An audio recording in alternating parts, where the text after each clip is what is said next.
Thrust into a large underwater pipe coated with oil, 5 men had a horrifying experience. Only one would survive to tell the tale, thanks to a GoPro camera recording the terrifying moment. It all happened on February 25th, 2022, at Berth 6 in Pointe-à-Pierre, Trinidad and Tobago. These 5 men, Faisal Kurban, Kazim Ali Jr., Rishi Nagasar, Yusuf Henry, and Christopher Boudram, were given the job of maintaining a big underwater pipe. This pipe belonged to the Paria Fuel Company, which is a government-owned oil company. The pipe was like a 30-inch U-shaped tunnel on the seabed, used to move oil from ships at Berth 6 to the refinery at Berth 5. These 5 divers were experienced and well-prepared. They had a way to make an underwater room dry for their work, using a thing called a diving bell. They'd set up this underwater cube, pumped out the water, and created a dry workspace for themselves. Everything seemed normal, and they were doing their usual work. But then, things took a scary turn. 2 weeks earlier, the company had put an inflatable plug in the pipe to protect the oil and prevent any issues. This plug was under pressure, holding back air in the diving bell and low-pressure air in the pipe. When they tried to remove it, things went wrong. As soon as Kazim Ali Jr. handed a wrench to his buddies in the diving bell, and they started to open the valve to release the plug, chaos broke loose. They didn't have any warning. Releasing the plug caused a big difference in pressure, turning the inside of the pipe into a powerful vacuum, pulling in air, water, people, and equipment with incredible force. It was just too strong to fight, and the divers found themselves trapped in a terrible situation. Water rushed into the diving bell, and suddenly, they were stuck in the narrow pipe. They got pulled into it, like in a wild ride, and they had to fight for air for a minute and a half. Then, they stopped and figured out where they were. They were in a part of the pipe where there was some air so they could breathe. One guy, Christopher Boudram, was the only one who survived, and he tells the story. They were now inside a long, dark pipe filled with oil. They were hurt, scared, and didn't know how to get out. They tried to talk and help each other, but the situation was really bad, and they realized it. They had a camera with them that recorded everything. It showed how they struggled and fought to survive. At first, Chris thought they went into the pipe head first, so they had to crawl out backward. But most of the others thought they had gone in feet first, so Chris went with their idea. Chris was in the best shape, so he put his feet on one guy's shoulders. He told another guy to help everyone get together, and another guy to push from behind. They made a chain, and Chris was at the front, trying to get out of the pipe. It was tough. They had to slide through the pipe filled with slippery oil, and it was really dark. They were in pain, with broken bones, burning eyes, sore throats, and feeling really uncomfortable.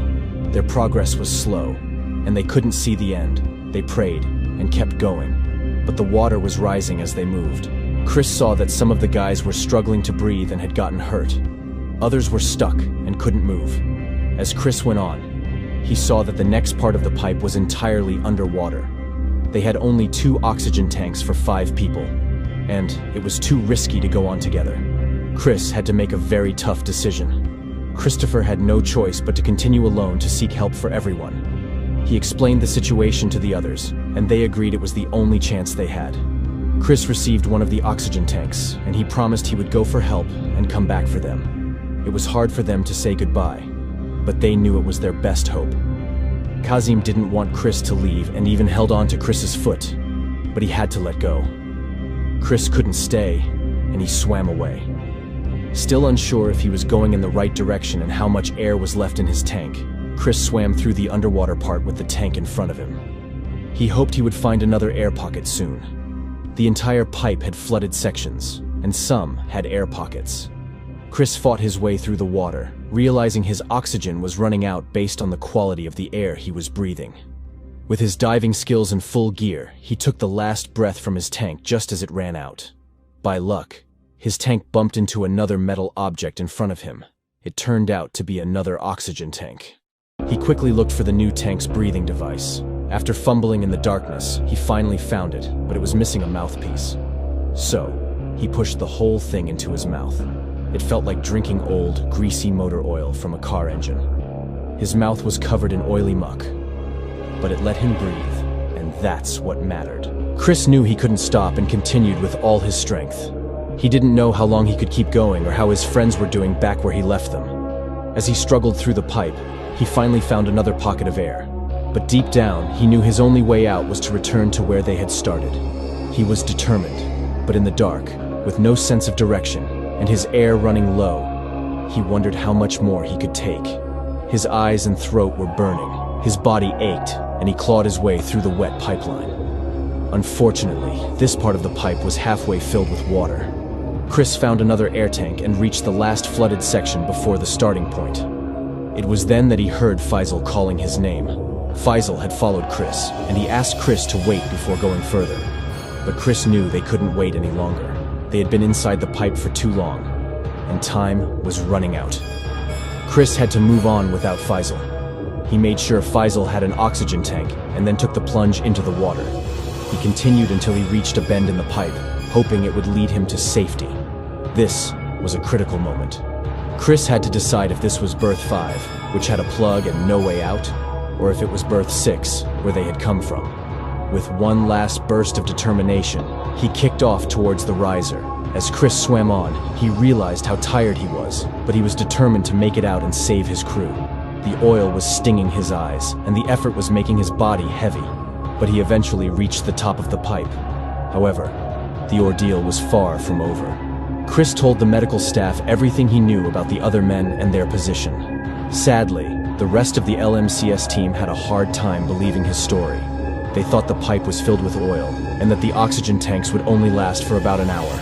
LMCS sent rescue divers down to tap on the pipe, trying to find the trapped men. They heard knocking back, which gave hope to the trapped men, but LMCS couldn't figure out how to rescue them. As time went by, the 4 injured divers had to endure their injuries: diminishing air, the overwhelming smell of oil, rising seawater, and carbon dioxide.